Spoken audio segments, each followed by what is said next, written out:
She's going to sing another song for us in a few minutes after I speak, so we get a special treat today. Thank you. I don't know about you guys. It's been a really busy couple of weeks for me in my life. I hear myself. I don't like that. I'll keep speaking, so good.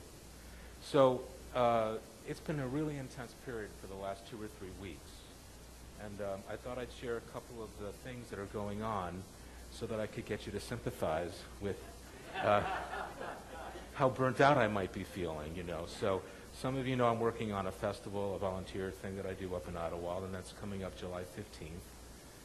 And I have volunteers who are on the committee, 20 really incredible volunteers up in Ottawa, and they're getting a little bit of afraid of the date that's approaching. They're freaking out a little bit. And so I've found myself doing a lot of a little hand-holding and a little reassuring and worry correction, trying to get people not to worry so much. Because I know it's unfolding with perfection. I'm applying the principle to that project, and I see it happening every day. But not everybody at every place in the project can see that. So not only are the plans unfolding, but working with the people to make sure it unfolds has kind of been pretty dramatic. And some of you know I'm getting ready to do my oral exams the week before Silomar, so that's coming up right after my Lemon Lily Festival. I've got to walk into a week's worth of education with senior pastors, and then they pull you out at any particular time by surprise and put you through an oral exam, you know, and they tell you right there whether you passed or not, so you don't have to wait.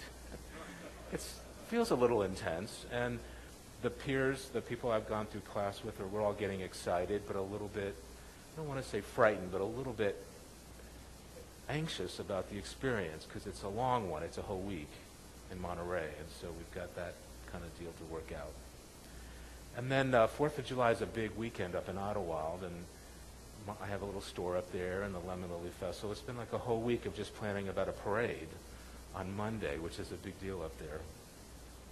And I've noticed, and there are more things, and you guys have long lists of things that you're doing, and you'd think the summer would be slowing down, but for some of us, it's maybe when time frees up so we can do more things, and we step right into it.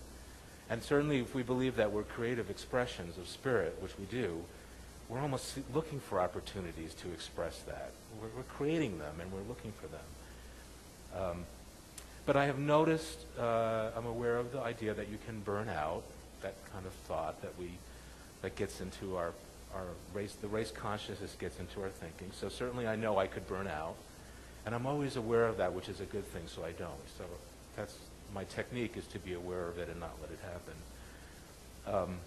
So one of the ways that I've been doing that, which I want to talk to you about a little bit this morning, is whenever I show up for something, I ask myself, why am I here?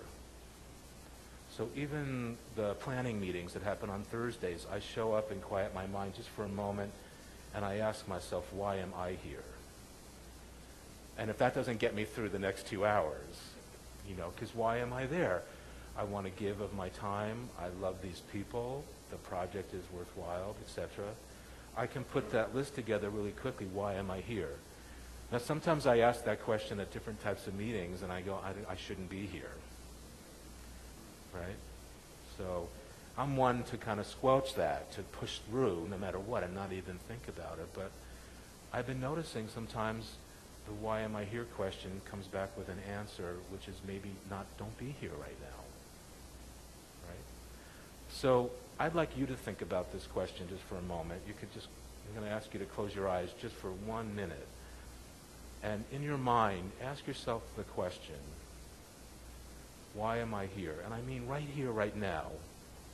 Why am I sitting in this seat at 11:05? Take a moment, you can close your eyes and just say, why am I here? This is kind of like visioning work. You're in a meditative, contemplated space where the word, the message, the feeling can come through, and you pose a question, why am I here?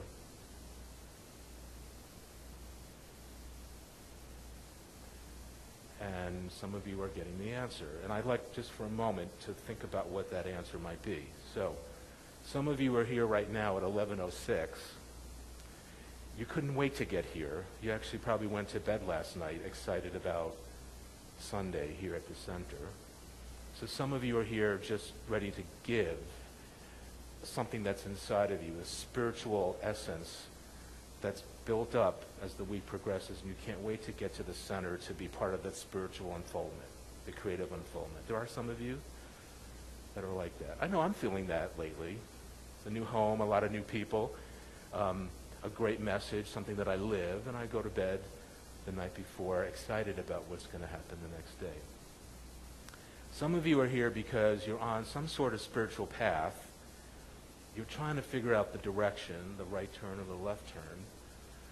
It's not exactly the science of mind in your mind yet, but it's a desire, it's a craving for some kind of spiritual truth to come to you. So you're searching. Some of you are searchers, searching on your path.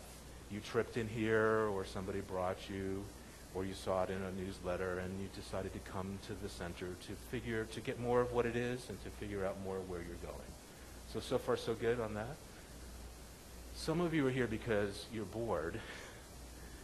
You don't want to be home by yourself. This is a really sweet place to come to. The people are friendly. The coffee's good. You may not really be having that spiritual unfoldment going on in your life right now, but you're here. There's enough to draw you here to be part of the experience that's unfolding. And that's okay. Right? Some of you are there. Some of you are here right now at 11:08 because there's really big stuff happening in your life, and you're fearful or angry or scared or worried. It's a health problem, a financial problem. You're stuck.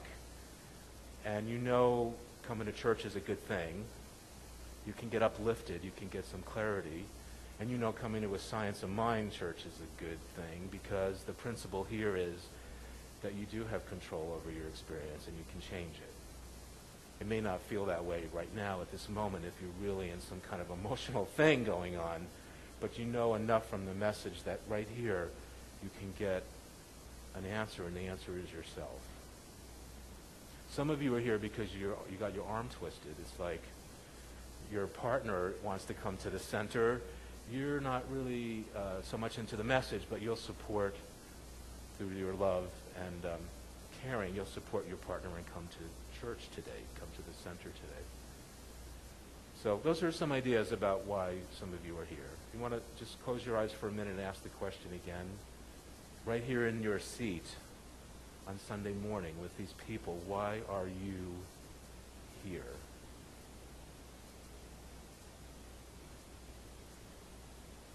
Now, those of you who are filled with spirit and couldn't wait to get here, there's probably nothing I could do to stop you from that activity, that mindset. You're here to do it.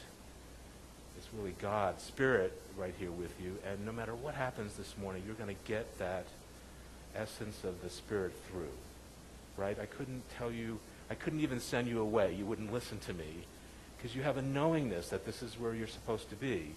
And it's not, you know that it's not just for you that you're here, but you're here because you're giving yourself to everyone else that's in this room. So there are some of us that are here for that reason, just to give our love. And I bet you some of you can feel that, if that's your place right now, if you're filled up with Spirit and you can't wait to be part of this. When this ends, it's going to be too soon. And the next thing is class Monday night or class Thursday night. You got the whole week planned out. You can't stop it from happening. And that's a beautiful place, and we can't even deter you from that unfoldment, right? You're here to give love. And that was because of some spiritual enlightenment that you have that says that is the gift that you have. It's the language that you have. It's the essence of who you are. It's God manifesting through you, the love, and you can't help it. The other group of people, the other ones of us that are in a little bit of pain or a lot of pain or fear, we're going through some big issues, you guys are the tough group.